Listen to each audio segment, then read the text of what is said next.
Puji syukur kehadirat Allah dengan mengucapkan alhamdulillahirabbil alamin. Berselawat kepada Nabi dengan mengucapkan Allahumma salli ala Muhammad wa ala ali Muhammad fil alamin innaka Hamidum Majid. Bapak Ibu sekalian yang berbahagia, mudah-mudahan Allah memberkahi kita semua, Allah ridai, Allah jadikan kita orang-orang yang selalu bersyukur akan segala nikmatnya, husnul khatimah. Amin ya rabbal alamin. Bermunajat kepada Allah untuk kedua orang tua kita. Yang pertama, semoga orang tua kita yang telah mendahului kita Allah tempatkan di tempat terbaik di sisinya. Allah terima amal ibadahnya, Allah kumpulkan kelak bersama orang-orang yang saleh. Dan untuk orang tua kita yang masih hidup sehat, kuat, husnul khatimah. Amin ya rabbal alamin. Baik Bapak Ibu sekalian yang berbahagia, mudah-mudahan selalu dalam lindungan Allah. Amin ya rabbal alamin. Di malam hari ini kita masuk pada dosa besar yang selanjutnya dari kitab Imam Syamsuddin Az-Zahabi.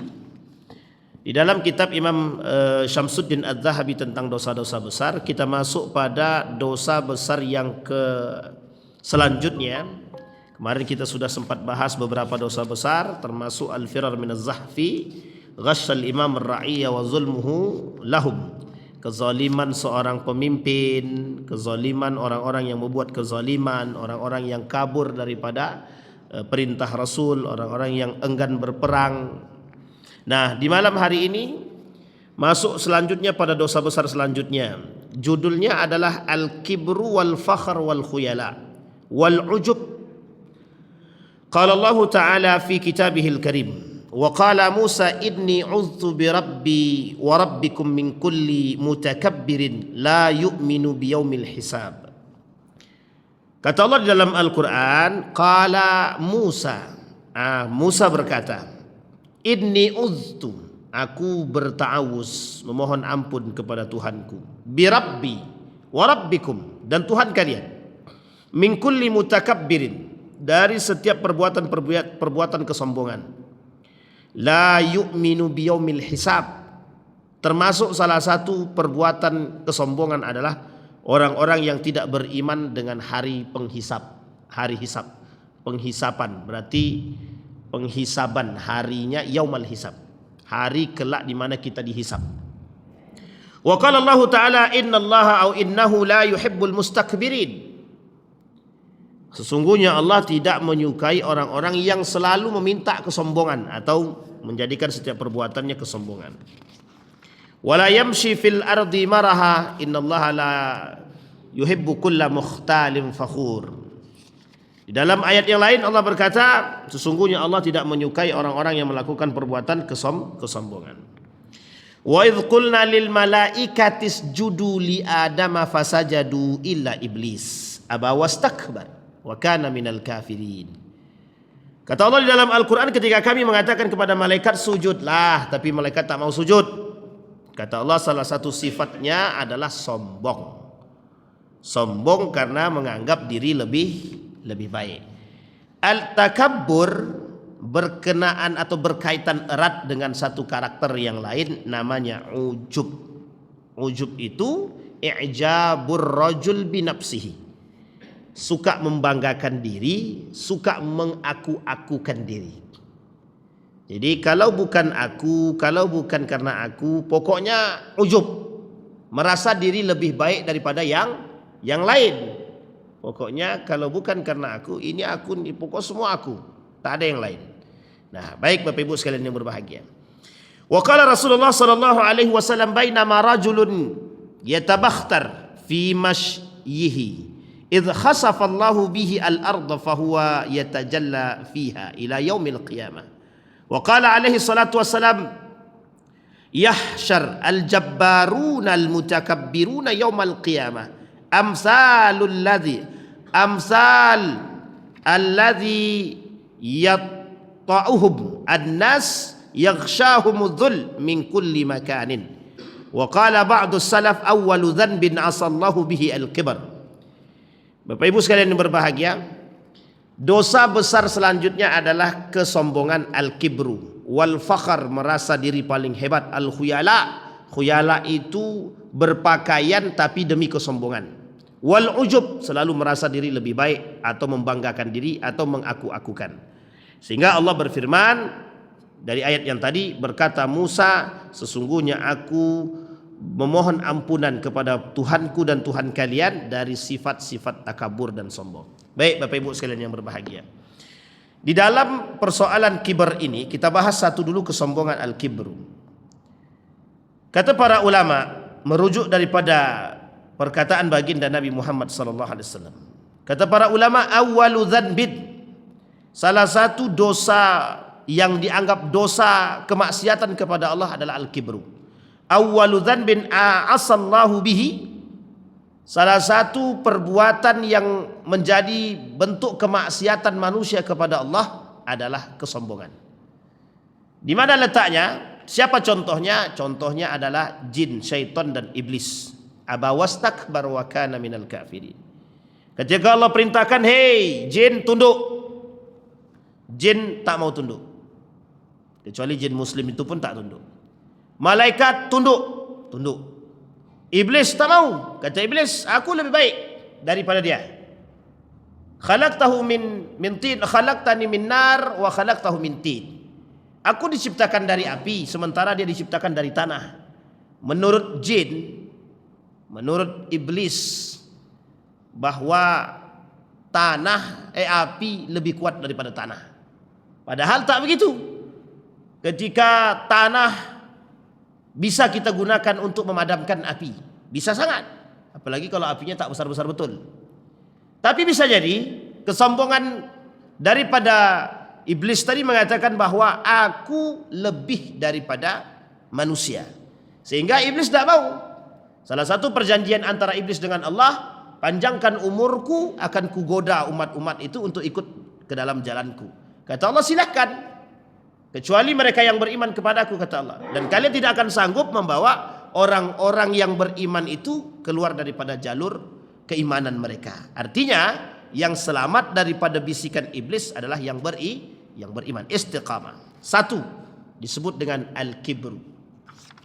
Bahkan di dalam Al-Quran Allah mengatakan kesombongan itu ada karakternya. Ada orang yang sombong, ada orang yang membuat dirinya sombong. Nah, sombong ini terletak pada segala macam aspek.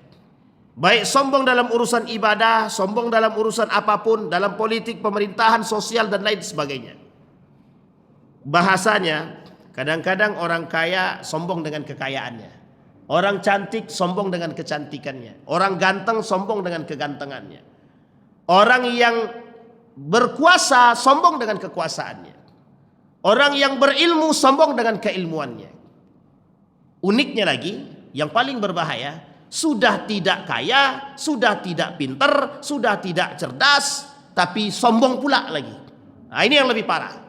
Kata Allah di dalam Al-Quran, di dalam hadis qudsi itu, kata Allah, abghadu thalathan wa bughdi li thalathin ashad. Aku membenci 3 perkara, tapi 3 perkara yang lain lebih aku benci. Abghadu al-ghani al-mutakabbir. Aku benci dengan orang kaya yang sombong. Tetapi kebencianku terhadap orang miskin yang sombong jauh lebih aku benci. Wa bughdi lil faqir al-mutakabbir ashad. Dan kebencianku terhadap orang-orang yang mohon maaf fakir, yang sombong lebih aku benci. Jadi ada sekarang itu istilah orang miskin songong, orang miskin sombong. Apa namanya? SMS. Apa itu? Sudah miskin sombong. Nah, itu ada. Dan ada juga orang yang mohon maaf tidak berilmu sombong pula. Nah, ini yang perlu kita garis bawahi. Di dalam sosial bermasyarakat begini, mudah kita temukan Bapak Ibu, orang-orang yang mohon maaf tidak berkecukupan atau tidak berkelebihan harta, tapi gaya hidupnya sombongnya bukan main. Pakai tas mewah, branded, rupanya ngutang. Pakai mobil canggih, rupanya sewa. Dan itu betul. Banyak kita temukan orang-orang yang gengsi. Mengapa mereka melakukan tersebut? Dorongan gaya hidup. Tapi memang mereka biasanya dipengaruhi oleh gaya hidup hedonisme. Maka ada istilah di masyarakat yang harus kita rubah. Pernyataan di masyarakat ini terlalu sering kita dengar dan harus kita rubah. Kalau si fulan ibn fulan sombong, wajar, dia kaya. Sekarang saya tanya, betul enggak orang kaya wajar sombong? Enggak ada wajarnya. Wajar kalau si anu itu sombong, dia cantik. Jadi seolah-olah ada satu kewajaran karena kecantikan dia wajar sombong. Sejak kapan Allah mewajarkan sombong bagi orang-orang yang mohon maaf berkecukupan? Tidak ada, Pak. Maka ini tolong kalimat-kalimat seperti ini wajar dia. Tidak ada wajarnya itu, Pak. Wajar dia minta cerai itu. Lakinya jelek, istrinya cantik, dia minta cerai dia. Wajarlah dia. Tidak ada wajarnya, Pak. Kalau tolak ukurnya iman bukan kecantikan, selesai urusan, Pak. Tidak akan berpaling dia. Tapi karena tolak ukurnya bukan iman, tapi dunia gaya hidup hedonisme, maka bisa saja melakukan perbuatan mohon maaf yang tidak dibenarkan oleh agama. Sekarang pertanyaannya adalah, apa dampak daripada kesombongan? Kata Allah di dalam hadis kursi yang lain, awwalu thalathatin yadkhulun nar. 3 golongan yang pertama sekali masuk ke dalam neraka. Yang pertama kata baginda Nabi Muhammad sallallahu alaihi wasallam melalui hadis qudsi ini, yang pertama adalah orang yang amirun musallatun, seorang pemimpin yang sombong dengan kekuasaannya. Jadi kalau ada orang yang berkuasa sombong dia dengan kekuasaannya, itu pertama kali masuk neraka. Amirun musallatun zalimun, mereka pemimpin sombong dia, angkuh dia, merasa berkuasa dia. Ada dulu pemimpin yang mengatakan begini, siapa yang bisa menggantikan aku? Nah, bahkan kesombongannya Fir'aun itu identik. Kalau Fir'aun bilang, aku adalah Tuhan. Kalau sekarang yang ngaku Tuhan, alhamdulillah tak ada. Pemimpin yang ngaku Tuhan tak ada. Cuman pemimpin yang bersifat seperti Tuhan ada. Tidak ada yang bakal bisa menggantikan aku, kata dia. Tak lama kemudian dikudeta dia, selesai. Akhirnya terbukti perkataannya tak berkuasa. Dan banyak pemimpin-pemimpin yang diktator yang muncul belakangan-belakangan ini sebagai salah satu tanda datangnya akhir zaman. Kata baginda Nabi, akan datang pemimpin-pemimpin zalim, diktator. Salah satu bentuk atau salah satu tanda datangnya hari kiamat.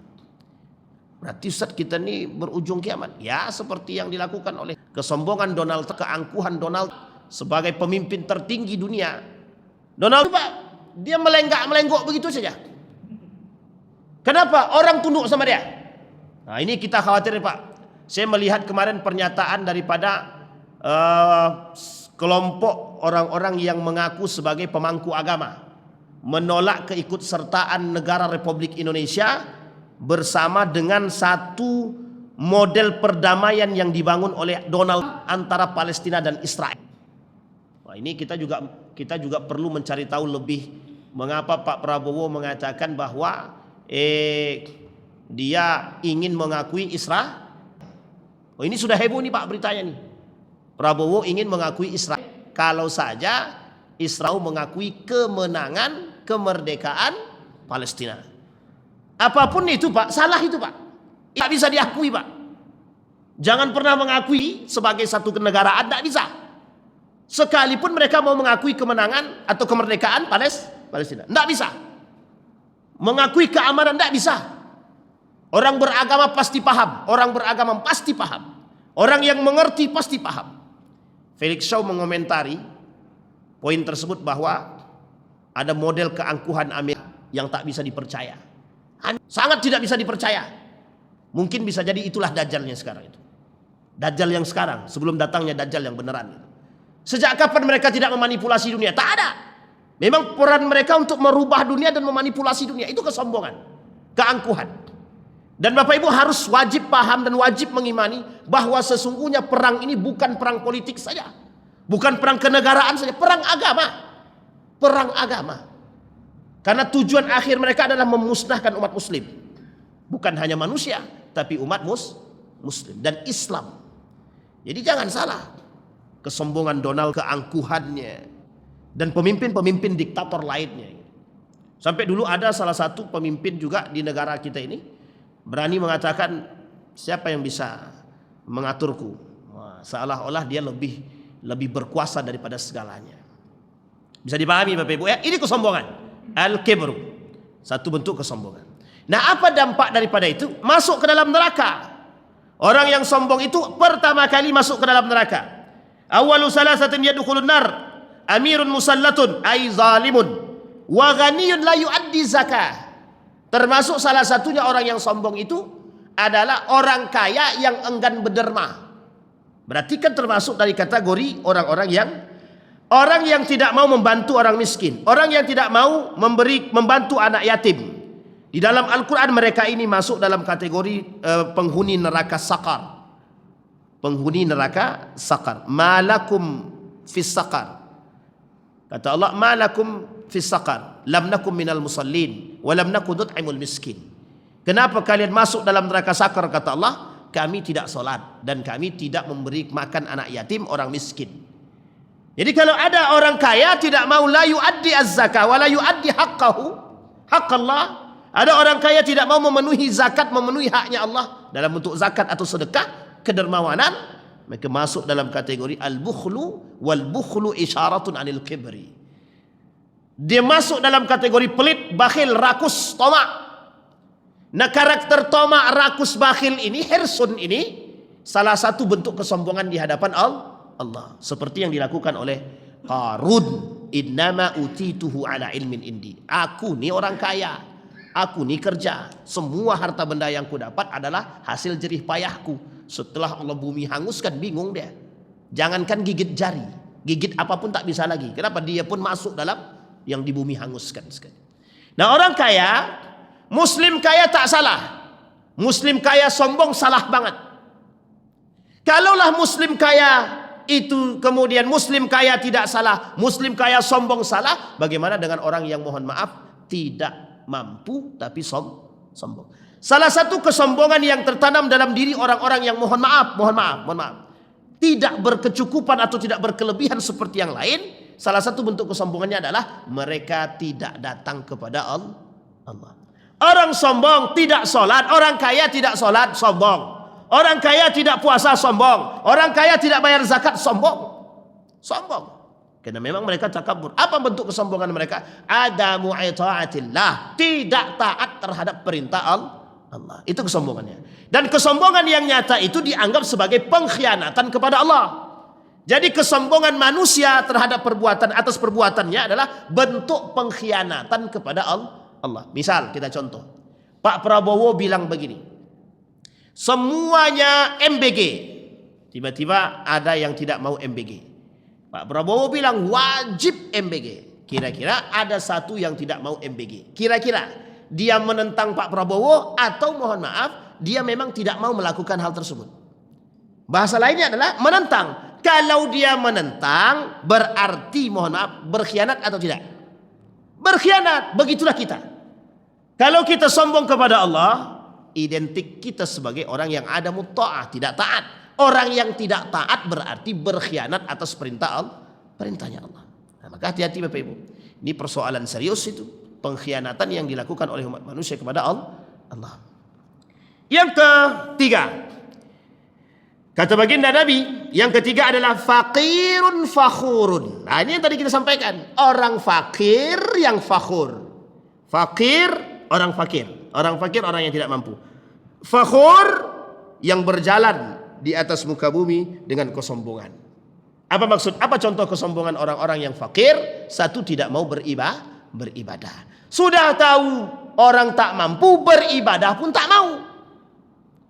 Dan bahkan lebih parah lagi, menentang Allah. Apa kata mereka? Kata kau Allah itu bagus. Allah itu akan kayakan orang-orang, setiap orang-orang yang bersedekah. Buktinya kami rajin sedekah tak kaya-kaya. Itu tandanya menentang Allah. Jadi kalau ada orang mukmin begitu gaya fikirnya, berarti la yu'min, tidak beriman. Tapi bolehkah kami mempertanyakan begitu dalam diskusi hati kami? Ya boleh saja. Pertanyaannya mengapa? Kalau Allah mengatakan orang yang selalu bersedekah tidak akan mungkin dimiskinkan, itu harus kita cari tahu Pak. Mengapa? Bisa dipahami Bapak Ibu ya.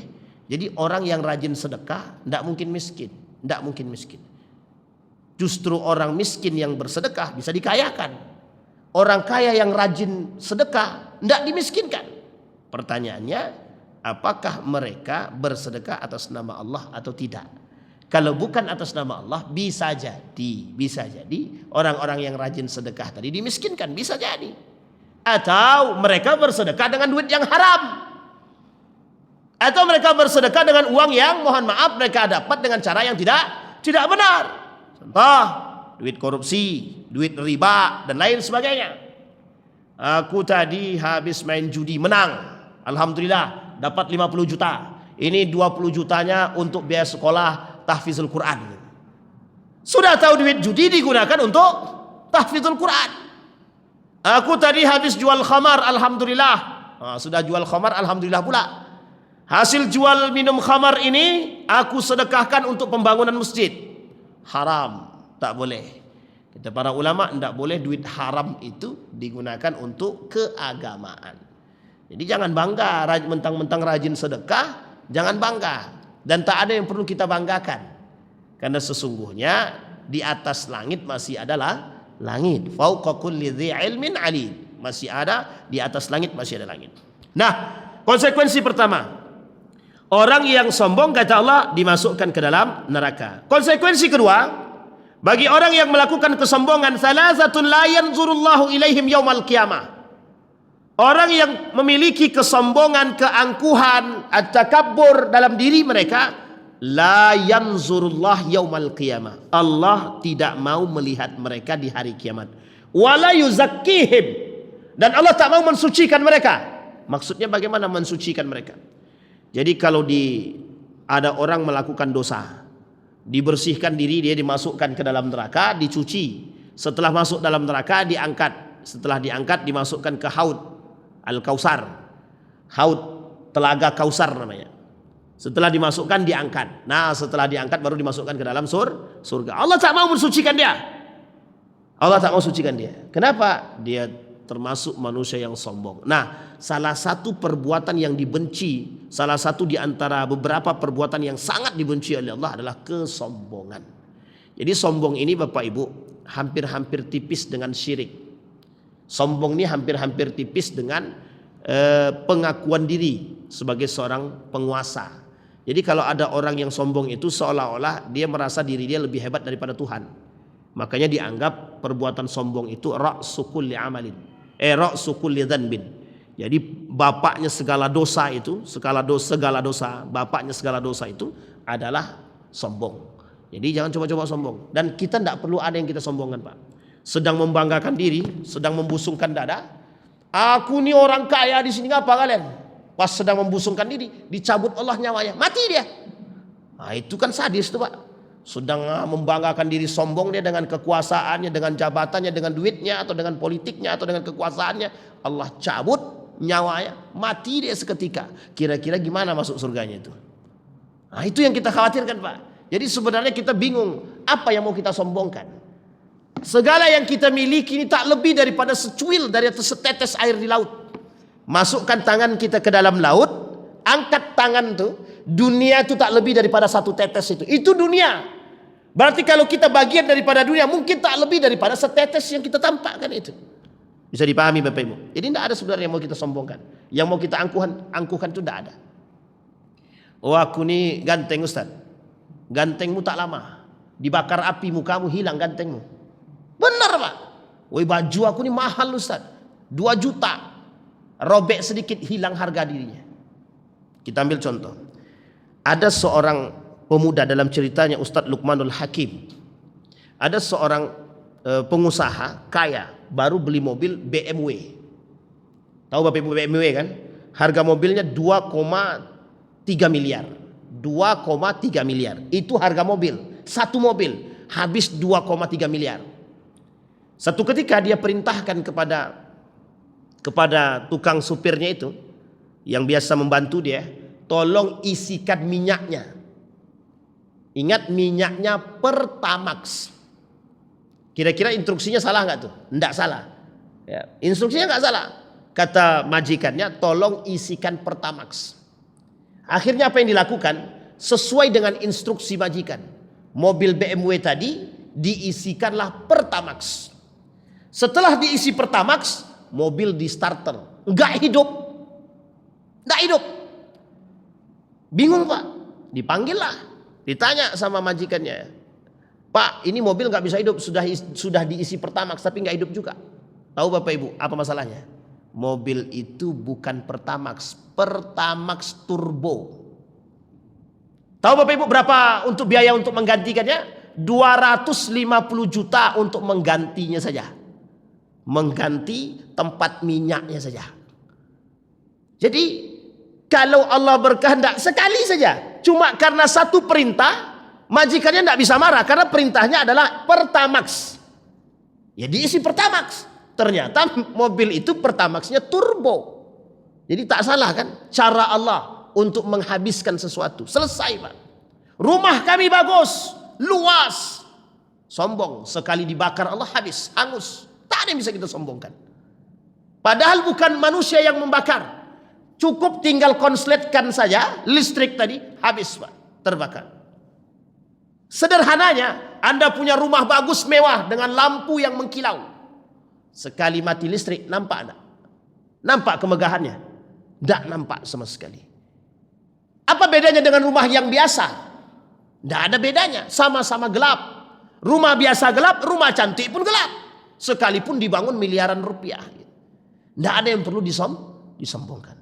Maka apa kata seorang ulama dalam syairnya? Ketika Anda melihat orang kaya, maka lihatlah adabnya. Tapi ketika Anda melihat orang yang di bawah Anda secara ekonomi, lihatlah ekonominya. Tahu Bapak Ibu alasannya apa? Kata ulama tersebut, kalau engkau melihat orang kaya, tengok adabnya. Kenapa demikian? Bisa jadi akhlaknya orang-orang kaya ini ada yang nggak benar. Sementara Anda manusia biasa berkecukupan memiliki adab yang baik. Syukur-syukur kita punya orang kaya adabnya baik. Tapi mengapa diperintahkan dalam syair tersebut ketika engkau melihat orang di bawahmu, pandanglah ekonominya agar kau bisa bersyukur bahwa mohon maaf kita memiliki mobil, orang cuma punya motor. Orang kita punya motor, orang cuma punya sepeda. Kita punya sepeda, orang cuma bisa jalan kaki. Kita masih punya kaki, orang sudah tidak punya kaki. Artinya kita disuruh menyorot itu untuk bersyukur. Melihat ke atas kita disuruh melihat adab agar kita tetap bisa bersyukur. Alhamdulillah, aku masih punya adab yang mulia, etika yang baik, moral yang bagus. Jangan salah Pak, jangan salah. Kesombongan itu menghilangkan akal sehat. Saya ulangi sekali lagi. Kesombongan, karakter sombong itu menghilangkan akal sehat. Apa maksudnya Ustaz? Maksudnya setiap orang yang sudah mencapai pada puncaknya dan berlaku sifat sombong pada diri dia, maka akalnya berubah menjadi tidak sehat. Kok bisa begitu? Tidak mau menerima nasihat, tidak mau menerima apapun, dan selalu merasa diri lebih hebat daripada yang lain. Ujub masuk dalam kategori yang tadi. Al-kibru wal khuyala wal ujub masuk dalam segala hal. Jadi Bapak Ibu sekalian yang berbahagia, salah satu perbuatan yang dibenci oleh Allah di antara perbuatan-perbuatan yang lain dan masuk dalam kategori dosa besar adalah al-kibru wal khuyala wal fakhr wal ujub. Sombong, merasa berpakaian bermegahan demi kesombongan, kemudian berjalan di muka bumi petatang peteteng dengan kesombongan. Ujub, selalu membanggakan diri. Ijabur rajul binafsihi. Kata baginda Nabi, konsekuensi yang ketiga orang yang sombong itu adalah Allah hancurkan mereka. Allah hancurkan. Kasus Qarun, kasus Fir'aun, dan kasus kelompok-kelompok atau kabilah-kabilah sebelumnya.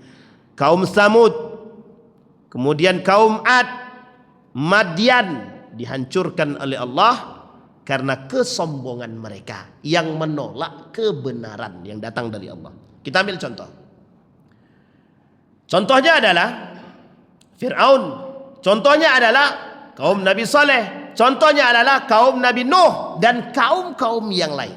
Dan contoh yang paling nyata hari ini adalah yang paling nampak kesombongannya, yang mereka kelakarkan kesombongan mereka adalah Amin dan Isra. Itu adalah dua negara sombong yang hari ini kita tunggu kemusnahannya. Kenapa demikian? Karena Allah berjanji akan menghancurkan, membumi hanguskan orang-orang yang sombong. Apa kata baginda Nabi Muhammad SAW dalam hadisnya? Salasun muhlikat. 3 yang akan menghancurkan umat manusia. 1 di antara 3 tersebut, i'jabur rajul binafsihi. Kesombongan, keangkuhan, apalagi namanya itu, selalu merasa paling baik, selalu merasa paling kuat, tidak ada tandingan, tidak ada duanya. Maka Bapak Ibu, kalau kita lihat orang itu berjalannya santai aja dia. Mau semua negara ini tidak suka dengan dia, tapi karena semua negara ini di bawah ketiak dia, ya mau tak mau ngikut juga. Akhirnya minta maaf Pak, cuma tinggal bilang saja. Venezuela, Bapak Ibu lihat ya, negara Venezuela, presidennya ditangkap, dibawa ke. Tahu Bapak Ibu alasannya kenapa? Hanya karena ingin mengambil minyak yang ada di Venezuela. Dipaksa presidennya untuk memberikan minyaknya Venezuela itu kepada Saya sombongnya. Maka berdoalah Bapak Ibu kepada Allah, semoga bumi hanguskan, semoga hancurkan. Boleh kita berdoa begitu? Boleh. Memang harus kita berdoa begitu untuk kehancuran mereka itu. Karena memang kesombongannya sungguh sangat angkuh, sombong, merasa dirinya lebih tinggi daripada Tuhan. Bahkan pernah satu ketika mereka mengatakan tak ada satu pun kekuatan yang mampu mengalahkan mereka. Artinya itu tantangan terhadap Tuhan. Artinya mereka menentang Allah. Bagi kita mereka menentang Allah. Bagi mereka nggak percaya dengan Tuhan kita. Coba bayangkan. Nah sekarang manusia-manusia sudah tahu keburukan dia seperti itu, kejahatan yang dia lakukan, lah kok kita kerjasama dengan mereka itu, dari mana datang asalnya itu? Nah ini perlu kita tanda tanyai, berimankah atau tidak beriman? Maka tak salah ketika Allah mengatakan wa idz qulna lil malaikati isjudu li adama fasajadu illa iblis. Yang keempat, konsekuensinya orang yang sombong itu adalah iblis. Orang yang sombong itu adalah Cuma Bapak Ibu kalau nampak orang sombong, ya jangan Bapak Ibu bilang, hei iblis sini. Tak boleh. Tak boleh itu Pak, itu tak boleh. Tahu dia sombong dia, kita bilang iblis, itu iblis tuh. Tak boleh. Kenapa tak boleh? Bisa jadi Allah turunkan hidayah, pertaubatan, dan dia bertaubat. Nah ini paling penting Pak. Dan itu tidak bisa juga kita mensemenah-menah, tidak boleh juga. Baik Bapak Ibu sekalian yang berbahagia. Nah kemudian dilanjutkan oleh Nabi dalam hadis yang tadi, la yanzurullah ilaihim yaumal qiyamah. Allah tak mau melihat mereka, tak mau mensucikan mereka, bagi mereka azab yang sangat pedih. Siapa mereka? Orang yang 3 tadi, orang yang sombong. Orang yang sombong seperti apa? Salah satunya al-musbil. Orang yang berpakaian, pakaian tersebut sampai ke lantai. Dia berpakaian menjejer lantai. Nah ini ikhtilaf para ulama. Salah satunya ulama mengatakan kalau dinilai pada tekstualnya, jadi setiap orang yang memanjangkan celananya ke bawah, dia pakai pakaian sampai celananya ke bawah, kena lantai, itu masuk kategori musbil. Nah musbil ini, orang-orang musbil ini itu finnar, di dalam neraka tempatnya. Tapi oleh ulama yang lain mengartikan musbil di sini maksudnya adalah orang sombong. Artinya berpakaian tapi tujuannya untuk sombong. Banyak orang begitu. Jangan kau sentuh. Itu harga bajunya 2 juta itu. Sekali digigit koyak deh. Ituin 2 juta tuh. Kan sayang. Ada jam tangan. Ini cerita Pak, baru beberapa hari yang lalu. Ada seorang ibu-ibu punya jam, harga jamnya 3 juta. Harga jamnya 3 juta. Sayang kali dia dengan jamnya. Wuduk dia. Pas wuduk balik lagi. Salat dia. Pas salat ditengok jam di tangan nggak ada jam. Pergi ke tempat wuduk jamnya sudah nggak ada. Coba bayangkan, dengan harga 3 juta hilang begitu saja. Jadi sekarang apa yang kita sombongkan? Nggak ada. Akhirnya apa kata ibu-ibu tersebut? Sedih kalilah hilang jam tersebut. Saya kata, apa sedihnya? Sedihnya apa? Ya hilang tersebut. Berarti tidak yakin bahwa segala sesuatu itu akan datang dari Allah. Lah kalau sudah hilang, ya kita bermunajat kepada Allah. Kalau memang hak kita datang. Kalau tidak hak kita tak akan datang. Apa usaha kita? Tanya. Ada enggak yang lihat? Kalau tidak ada yang lihat, ya selesai. Kembalikan kepada pemiliknya. Inna lillahi wa inna ilaihi raji'un. Pemiliknya ada, jelas. Kalau hak kita balik, kalau tak hak kita tak balik. Nah, orang yang punya sikap seperti ini adalah itu yang sifatnya, sikapnya orang-orang beriman. Yang pertama tadi musbil. Jadi pakaian yang seperti itu jangan. Tidak usah merasa sombong dengan pakaian. Cuma Bapak Ibu sekalian yang berbahagia, saya sekarang ini agak sedikit miris. Ada pula gerakan ibu-ibu sosialita. Nah, ini saya agak-agak sedih sedikit. Pengajian ibu-ibu sosialita. Jadi pengajian ibu-ibu orang kaya aja. Oh, itu kalau duduk Pak, oh bajunya bukan main.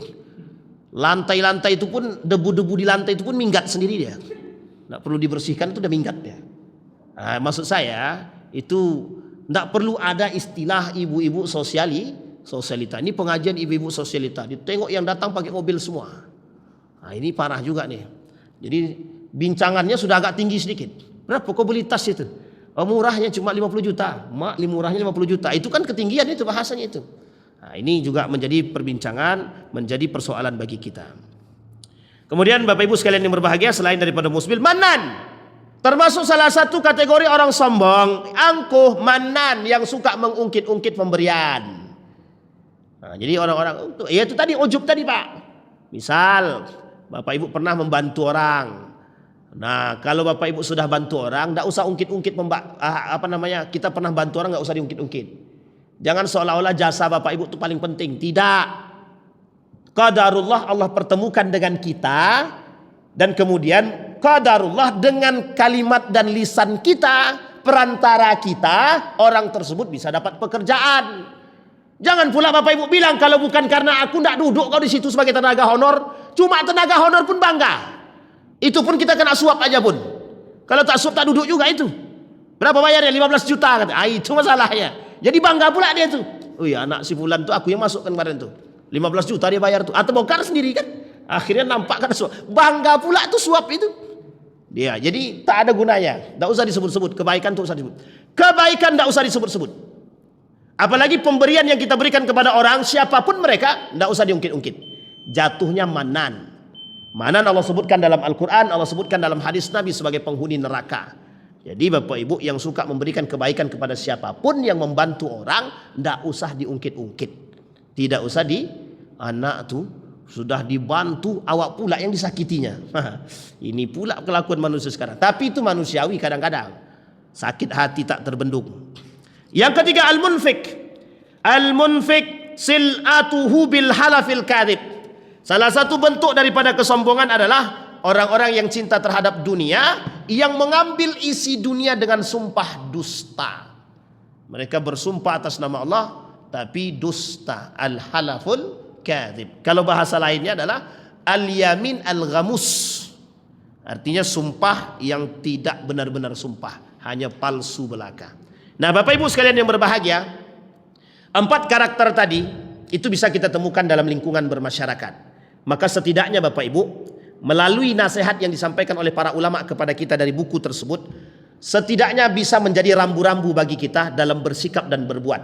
Satu, kita tidak menjadi manusia yang sombong, karena tidak ada sama sekali gunanya sombong. Yang kedua, kalau berpakaian ala kadarnya cukup, yang penting bisa menutup aurat. Tidak usah membanggakan pakaian, karena tak ada gunanya. Pakaian pun tak bisa berbicara. Kelak yang kita pakai pun lapuk.